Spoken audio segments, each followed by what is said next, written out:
നമ്മളെല്ലാം പിടിച്ചു കുലക്കിയ കേരളത്തിൻ്റെ ചരിത്രത്തിൽ ഇന്നുവരെ കണ്ടിട്ടില്ലാത്തൊരു ദുരന്തമാണ് വയനാട്ടിലുണ്ടായത്. സ്വാഭാവികമായും നാനാ മേഖലകളിൽ ലോകത്തിൻ്റെ വിവിധ ഭാഗങ്ങളിൽ നിന്നും നിർലോഭമായ സഹായങ്ങളാണ് മുഖ്യമന്ത്രിയുടെ ദുരിതാശ്വാസ നിധിയിലേക്ക് പ്രവഹിച്ചുകൊണ്ടിരിക്കുന്നത്. അത്തരമൊരു സാഹചര്യത്തിൽ ദേവസ്വം ബോർഡിൽ നിന്നും അതിൽ നിന്ന് മാറി നിൽക്കാൻ കഴിയില്ല. അതുകൊണ്ട് തന്നെ ഞങ്ങൾ എടുത്തിരിക്കുന്നൊരു തീരുമാനം, ദേവസ്വം ബോർഡ് പ്രസിഡന്റ്, മെമ്പർമാർ, സെക്രട്ടറി, കമ്മീഷണർ ഉൾപ്പെടെയുള്ള താഴെത്തട്ടിലുള്ള അഡ്മിനിസ്ട്രേറ്റീവ് വിഭാഗത്തിലെയും ക്ഷേത്ര ജീവനക്കാരിൽ താഴെത്തട്ടിലുള്ള സ്ഥിരം ജീവനക്കാരുടെ ഒരു സംഭാവനയായി 1 കോടി രൂപ മുഖ്യമന്ത്രിയുടെ ദുരിതാശ്വാസ നിധിയിലേക്ക് സംഭാവന നൽകുവാനാണ് ഞങ്ങൾ ആലോചിച്ച് തീരുമാനിച്ചത്. അതിൽ ദേവസ്വം ബോർഡ് പ്രസിഡന്റ്, മെമ്പർമാർ, കമ്മീഷണർ, സെക്രട്ടറി, അഡ്മിനിസ്ട്രേറ്റീവ് വിഭാഗത്തിലെ ജീവനക്കാർ, പൊതുമരാമത്തിലെ ജീവനക്കാർ, ക്ഷേത്രത്തിലെ തളി ഉൾപ്പെടെയുള്ള സ്ഥിരം ജീവനക്കാർ, ഏതാണ്ട് 5800ഓളം ജീവനക്കാരുണ്ട്. അവരുടെ ഒരു സംഭാവനയായി 1 കോടിയിൽ പരം രൂപയാണ് ഞങ്ങൾ ദുരിതാശ്വാസിച്ചത്. രണ്ടാമതിവിടെ മെമ്പർ പറഞ്ഞ് സൂചിപ്പിച്ചതുപോലെ 1941 ഓഗസ്റ്റ് 1-നാണ് 1949 ആഗസ്റ്റ് 1-നാണ് ശ്രീ മന്നത്ത് പത്മനാഭൻ പ്രസിഡന്റായും ആർ ശങ്കരനാരായണ അയ്യർ അല്ലേ, ഇവർ രണ്ടുപേരും മെമ്പർമാരുമായി ആദ്യത്തെ ബോർഡ് ഓർഡിനൻസിലൂടെ നിലവിൽ വരുന്നത്. ഇന്ന് ഏതാണ്ട് ഈ വർഷമാകുമ്പോൾ 75 വർഷം പൂർത്തിയാക്കുകയാണ്. പ്ലാറ്റിനം ജൂബിലിയാണ്. ഈ പ്ലാറ്റിനം ജൂബിലി സത്യത്തിൽ ദേവസ്വം ബോർഡിനെ സംബന്ധിച്ചിടത്തോളം വിപുലമായ ഒരു വർഷമാണ്. നമ്മൾ ഒന്ന് നന്നായി ആഘോഷിക്കുകയും ആചരിക്കുകയും ചെയ്യേണ്ട ഒരു വർഷമാണ്, ഒരു ഇയറാണ്. പക്ഷേ വയനാട് ദുരന്തത്തിന്റെ പശ്ചാത്തലത്തിൽ ആർഭാടരഹിതമായി വലിയ സാമ്പത്തിക ചെലവില്ലാതെ കാര്യങ്ങൾ നടത്തിക്കൊണ്ടു പോവുക എന്നുള്ളതാണ് നമ്മൾ ഉദ്ദേശിക്കുന്നത്. അതിലേറ്റവും പ്രധാനമെന്ന് പറയുന്നത് ദേവസ്വം ബോർഡിന്റെ ഒരു 2ാം ഘട്ടത്തിലേക്ക് നമ്മൾ കിടക്കുകയാണ്. ദേവസ്വം ബോർഡ് നിലവിൽ വന്നിട്ട് 75 വർഷം പൂർത്തിയാകുമ്പോഴും കമ്പ്യൂട്ടറൈസേഷൻ ഇവിടെ നടന്നിട്ടില്ല. കമ്പ്യൂട്ടർ വൽക്കരണത്തിലേക്ക് ഇതുവരെ നമ്മൾ പോയിട്ടില്ല. 2014 അതിനു വേണ്ടിയിട്ടുള്ളൊരു ചെറിയ ശ്രമം ഉണ്ടായെങ്കിലും അത് വിജയത്തിലേക്ക് എത്തിയില്ല. പക്ഷേ ഞങ്ങൾ ഈ ബോർഡ് നിലവിൽ വന്നപ്പോൾ തന്നെ പറഞ്ഞൊരു കാര്യം, സമ്പൂർണ്ണമായ കമ്പ്യൂട്ടർ വൽക്കരണത്തിലേക്ക് എത്തിക്കുക എന്നുള്ളതാണ് ഈ ബോർഡിന്റെ ലക്ഷ്യമെന്ന് ഞങ്ങൾ പറഞ്ഞിരുന്നു. നിലവിൽ വന്ന ആ സമയത്ത് തന്നെ ഞങ്ങൾ പറഞ്ഞതാണ്. അതിലേക്ക് ഞങ്ങൾ ഏതാണ്ട് അടുക്കുകയാണ്. നമുക്കറിയാം, IT വിദഗ്ധനായ ഡോക്ടർ വിനോദ് ഭട്ടതിരിപ്പാട് അദ്ദേഹത്തിന്റെ നേതൃത്വത്തിൽ അതിനു വേണ്ടിയിട്ടുള്ള ഒരു ഉപദേശക സമിതിയായി പ്രധാന അഡ്വൈസറായി നിയമിച്ചുകൊണ്ട് ഒരു എക്സ്പെർട്ട് കമ്മിറ്റി നമ്മൾ രൂപീകരിച്ചു.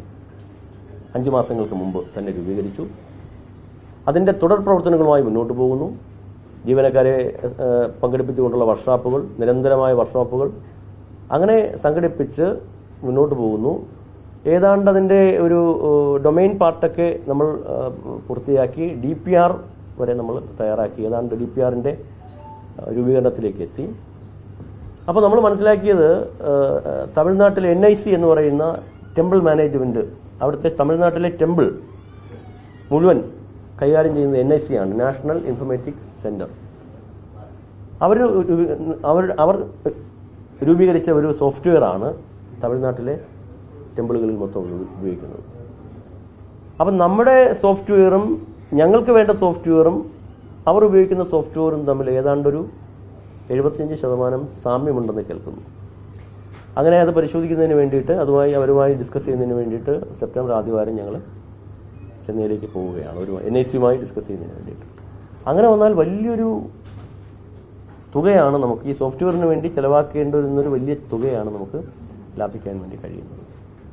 ഇതുമായി ബന്ധപ്പെട്ട് നമുക്ക് ഗവേണൻസ്, ഫയലിംഗ്, പ്രൈസ് സോഫ്റ്റ്വെയർ എന്നിങ്ങനെ പഠനതലത്തിൽ ഡിജിറ്റലൈസേഷനൊപ്പം തന്നെ തിരുവിതാംകൂർ ദേവസ്വം ബോർഡിന് കീഴിലുള്ള മുഴുവൻ ക്ഷേത്രങ്ങളിലും 1252 ക്ഷേത്രങ്ങളിലും UPI cash payment, POS cash payment, കാണിക്ക ഉൾപ്പെടെയുള്ള സംവിധാനങ്ങൾ ഇതിന്റെ ഭാഗമായി ഞങ്ങൾ അതിന്റെ ആദ്യഘട്ടം എന്നുള്ള നിലയിൽ പേയ്മെന്റും കാണിക്കയും ഗൂഗിൾ പേയും ഒക്കെ ബന്ധപ്പെട്ട് പൈലറ്റായി നമ്മൾ 2 ക്ഷേത്രങ്ങളിൽ നടപ്പിലാക്കി കഴിഞ്ഞു. ഒന്ന് തിരുവല്ലം ക്ഷേത്രത്തിലും ശ്രീകണ്ഠേശ്വരത്തിലും. അത് നടപ്പിലാക്കി. ചെറിയ റെക്ടിഫിക്കേഷനൊക്കെ ഉണ്ടായിരുന്നു. അതും നമ്മൾ ധനലക്ഷ്മി ബാങ്കുമായി ചേർന്നാണ്. ഞങ്ങളുടെ പ്രൈമറി ബാങ്ക് എന്ന് പറയുന്നത് ധനലക്ഷ്മി ബാങ്കാണ്. ആ ബാങ്കുമായി ബന്ധപ്പെട്ടാണ് നടപ്പിലാക്കുന്നത്. അതിന് 2 ക്ഷേത്രങ്ങളിൽ പൈലറ്റായി നടപ്പിലാക്കി. ചെറിയ റെക്ടിഫിക്കേഷൻസ് ഉണ്ടായിരുന്നു. അതുമൊക്കെ കഴിഞ്ഞ് ഞങ്ങളുടെ ഏവോ ക്ഷേത്രങ്ങളിൽ ഏതാണ്ട് 27 പ്രധാനപ്പെട്ട ക്ഷേത്രങ്ങളിൽ 10 ദിവസത്തിനുള്ളിൽ തന്നെ 10-15 ദിവസങ്ങൾ കൊണ്ട് പൂർത്തിയാക്കുവാൻ വേണ്ടിയിട്ടുള്ള ആദ്യഘട്ടം. പിന്നെ പടിപ്പടിയായി ഘട്ടം ഘട്ടമായി ഒരു 2 മാസം കൊണ്ട് 1252 ക്ഷേത്രങ്ങളിലേക്കും എത്തിക്കുവാനാണ് ഞങ്ങൾ ഉദ്ദേശിക്കുന്നത്. അത് ഒന്ന്. ഈ പ്ലാറ്റിനം ജൂബിലി ഇവിടെ ആഘോഷവുമായി ബന്ധപ്പെട്ട് ഞങ്ങൾ രണ്ടാമത്തെ പദ്ധതി എന്ന് പറയുന്നത് വിശ്വാസികളാണല്ലോ നമ്മുടെ ഏറ്റവും പ്രധാനപ്പെട്ട അവരെയാണല്ലോ നമ്മൾ നമ്മുടെ പ്രധാനപ്പെട്ട ക്ഷേത്രങ്ങളിലേക്ക് എത്തുന്നവർ. അവർക്ക് കൂടി പ്രയോജനപ്പെടുന്നൊരു പദ്ധതി, ഫ്രീ ഡയാലിസിസ് പദ്ധതി. അത് നമ്മുടെ സായി ഗ്രാം ട്രസ്റ്റുമായിട്ട് ചേർന്നാണ് ഞങ്ങൾ നടപ്പിലാക്കാൻ ഉദ്ദേശിക്കുന്നത്. 3 ഫ്രീ ഡയാലിസിസ് സെൻ്ററുകളാണ്. ഒന്ന് തിരുവനന്തപുരത്തും, 2ാമത് ഹരിപ്പാട്ടും, 3ാമത് കൊട്ടാരക്കരയിലും. അവർ നമുക്ക് മിഷൻ പാർട്ട് നമുക്ക് തരുന്നു. ബാക്കി ടെക്നിക്കൽ സ്റ്റാഫും മരുന്നും ഒക്കെ കൂടി ദേവസ്വം ബോർഡിൻ്റെ ഏതാണ്ട് അവർ മിഷൻ അത് ഏതാണ്ട് ഒരു 80 ലക്ഷം രൂപയുടെ മിഷനാണ് അവർ നമുക്ക് തരുന്നത്. ഞങ്ങൾ ഓരോ വർഷവും 30-35 ലക്ഷം രൂപ ഓരോ വർഷവും ഒരു സെൻ്ററിന് ചിലവാക്കുന്ന രീതിയിലാണ് ഞങ്ങളിത് മുന്നോട്ട് പോകുന്നത്. ഇപ്പോൾ ഈ ചിങ്ങമാസത്തിൽ തന്നെ ഇവിടെ തിരുവനന്തപുരത്ത് ഞങ്ങൾ അതിൻ്റെ ആദ്യത്തെ സെൻ്റർ ആരംഭിക്കും. തിരുവനന്തപുരത്ത് ഞങ്ങളുടെ ഇവിടെ ഡയാലിസിസ് ഞങ്ങളുടെ ഒരു ധനലക്ഷ്മിയുടെ ഒരു ബാങ്ക് ബിൽഡിംഗ് ഉണ്ടായിരുന്നു. നന്ദൻകൂട് തന്നെ. 2ാമത് ഹരിപ്പാട്. ഇത് നടപ്പിലാക്കി ഏതാണ്ടൊരു വളരെ പെട്ടെന്ന് തന്നെ ഇത് നടപ്പിലാക്കി തുടർന്ന് പോകുന്ന സമയത്ത് തന്നെ ഹരിപ്പാട്ട് ആരംഭിക്കും. 3ാമത് കൊട്ടാരക്കരയിൽ. 3ാമത് ഏതൊരു സ്ഥാപനത്തെ സംബന്ധിച്ചിടത്തോളം ഏറ്റവും പ്രധാനം ജീവനക്കാരാണ്. അവർക്കൊരു ഹെൽത്ത് ഇൻഷുറൻസ് പദ്ധതി ഉണ്ടായിരുന്നില്ല. മെഡിസെപ്പൊക്കെ വന്നെങ്കിലും ഇവിടെ വന്നിട്ടില്ല, നിലവിൽ വന്നിട്ടില്ല. അതുകൊണ്ട് അവർക്കൊരു ജീവനക്കാർക്ക് നമ്മുടെ തിരുവിതാംകൂർ ദേവസ്വം ബോർഡിലെ സ്ഥിരം ജീവനക്കാർക്ക് മാതൃകാപരമായൊരു ഇൻഷുറൻസ് പദ്ധതി അതുമായി ബന്ധപ്പെട്ട് ഞങ്ങൾ ടെൻഡറൊക്കെ ക്ഷണിച്ച് ഇൻഷുറൻസ് കമ്പനികളുമായി ഡിസ്കസ് ചെയ്തു. അതും ഇതുമായി ബന്ധപ്പെട്ട് അപ്പം ഈ 3 കാര്യങ്ങൾ, ഒന്ന് സ്ഥാപനവുമായി ബന്ധപ്പെട്ട് ഒരു 2ാമത്തെ ഒരു കാലഘട്ടത്തിലേക്ക് കടക്കുന്നു, ഡിജിറ്റലൈസേഷൻ. 2 വിശ്വാസികൾക്ക് വേണ്ടിയിട്ടുള്ള പദ്ധതി ഫ്രീ ഡയാലിസിസ്. 3 ജീവനക്കാർക്ക് വേണ്ടിയിട്ടുള്ള ഇൻഷുറൻസ് പദ്ധതി. 3ഉം മുഖ്യമന്ത്രിയെ കൂടി പങ്കെടുപ്പിച്ച് പ്ലാറ്റിനം ജൂബിലി ആഘോഷങ്ങളുടെ ഉദ്ഘാടനം നടത്തുന്ന വേളയിൽ ഈ പദ്ധതികൾ കൂടി പ്രഖ്യാപിക്കണമെന്നാണ് ഞങ്ങൾ വിചാരിക്കുന്നത്. ഞങ്ങൾ ചില ആർഭാടരഹിതമായി തന്നെ ഒട്ടനവധി പരിപാടികൾ നമുക്ക് നമ്മുടെ സാംസ്കാരിക നായകന്മാരെ ഉൾപ്പെടുത്തിക്കൊണ്ടുള്ള സമ്മേളനങ്ങൾ, കലാപീഠത്തിലെ വിദ്യാർത്ഥികളുടെയും ദേവസ്വം ജീവനക്കാരുടെയും കുടുംബങ്ങളുടെയും പങ്കെടുപ്പിച്ച് നമുക്ക് ക്ഷേത്ര കലാപീഠമുണ്ട്.